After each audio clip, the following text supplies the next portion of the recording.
Hi, my name is Nathan. I go by Peteparker, and every week I do reviews of comic books so that I can continue to buy comic books because that's the rule at my house. This review is going to be Age of X Universe number 2 of 2.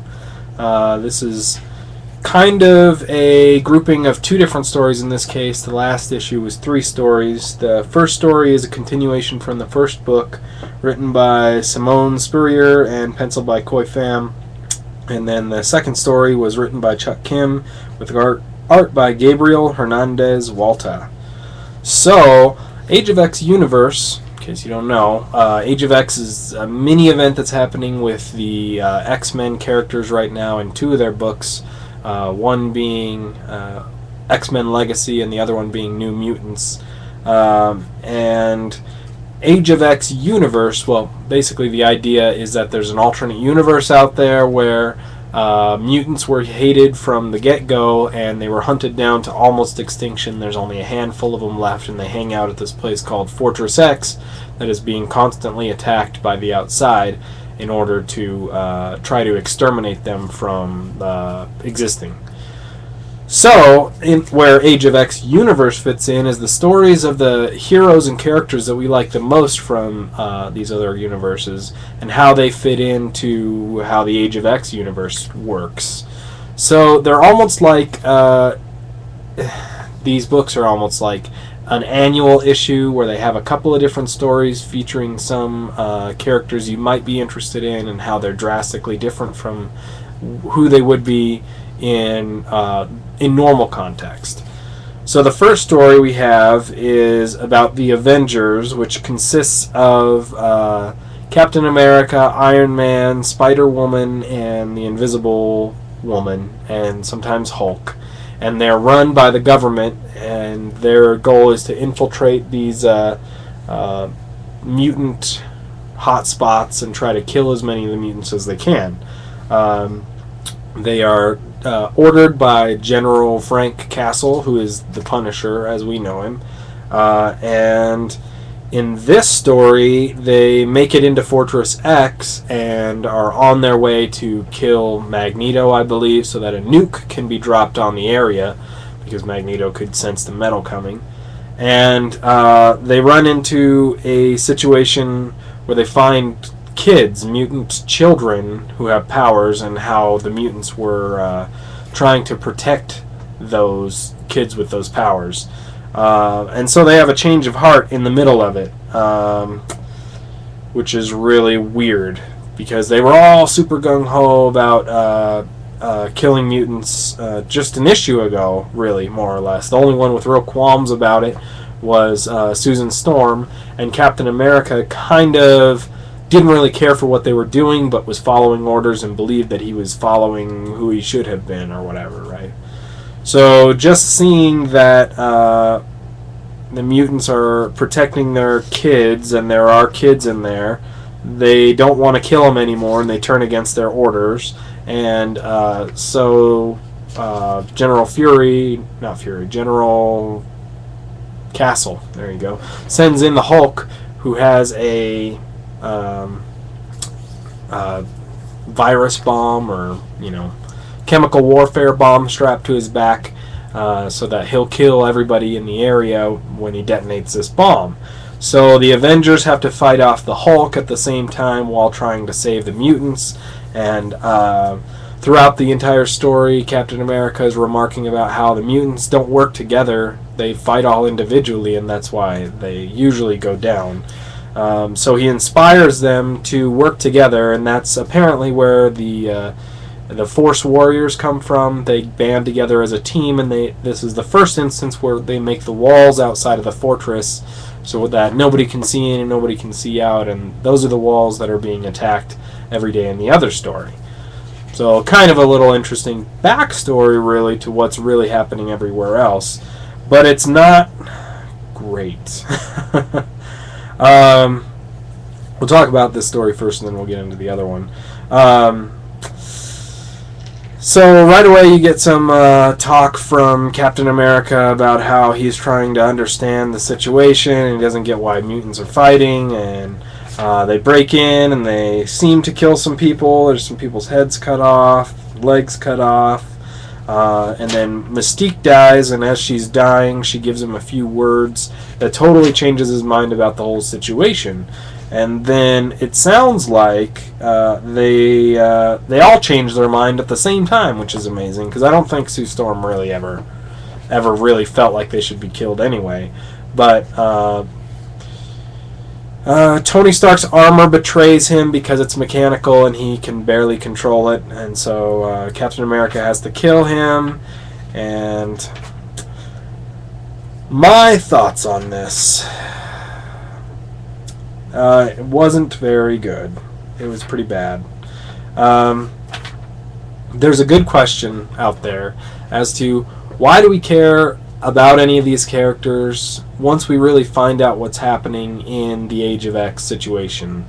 Once we really find out, and I've read New Mutants number 24 where it tells you exactly why this is all put together. Once you know that, this doesn't matter anymore. These characters are all made up characters. They're all characters who existed in figments of Legion's. Well, they existed in their own universe, but they only existed briefly to support the universe as it exists, which is weird, right? So they don't matter at all. It's just kind of a neat story, I guess.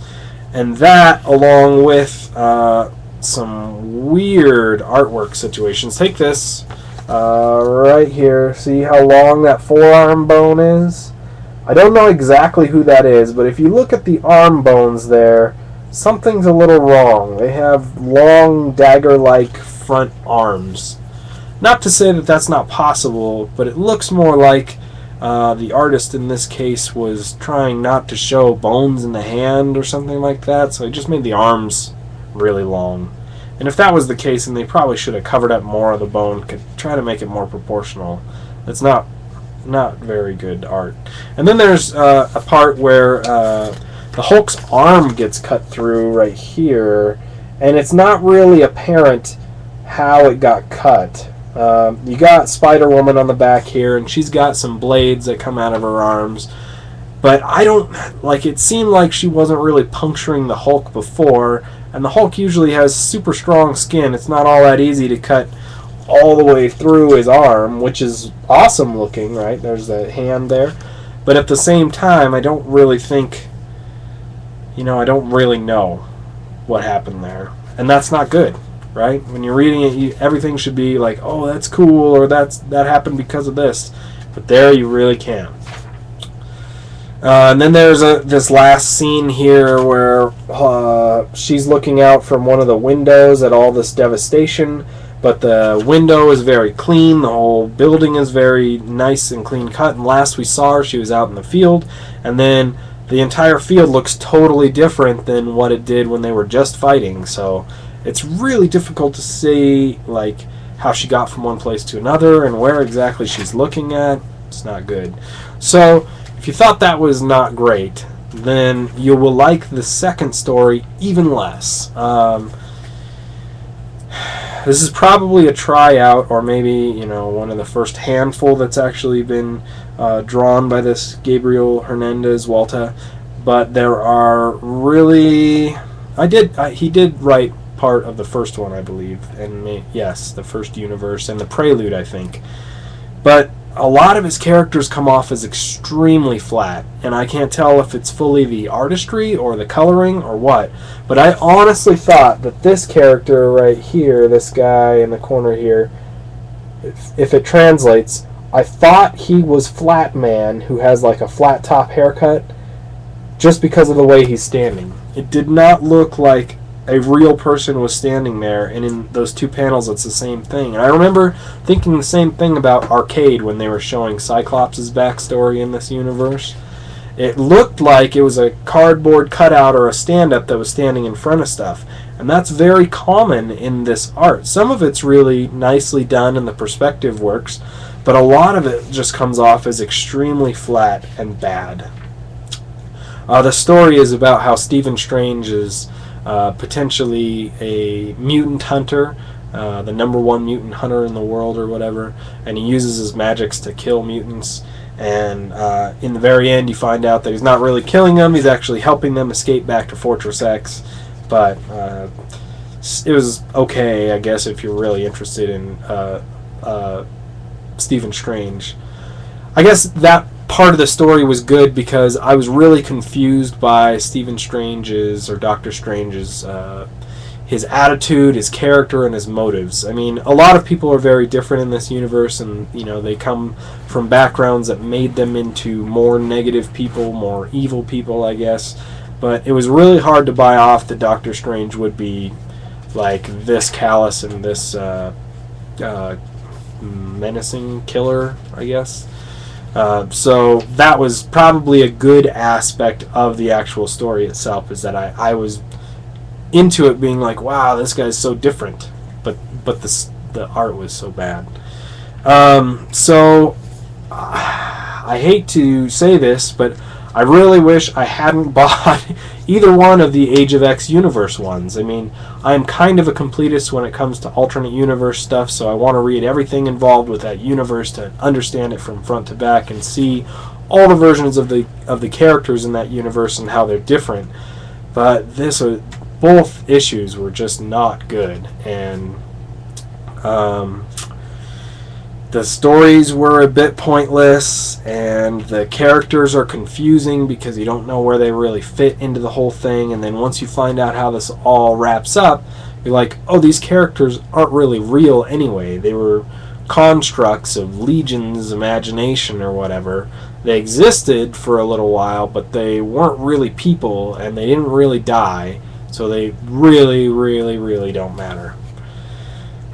But I suppose if you like alternate universes, if you like alternate takes on these characters where they're vastly different from their originals, then maybe you'll like it. But I'm really into that stuff, and I didn't like it. So there you go. I'm going to give it a 2 out of 5 because it wasn't gut-wrenchingly awful. It wasn't, well, that's to be said. I wouldn't say that no one's going to enjoy this. So I'm going to give it a 2 out of 5 instead of a 1 out of 5, but it's pretty close to a 1 out of 5. If I had to judge both of the first one and this one put together, I'd probably give it a 1 out of 5. So there you go. If you're reading Age of X and you have the opportunity to skip these 2 books, skip these 2 books. It's not worth your time. Alright, thanks for listening to me. I'm going to sign off here and check out my other reviews. We'll talk to you later.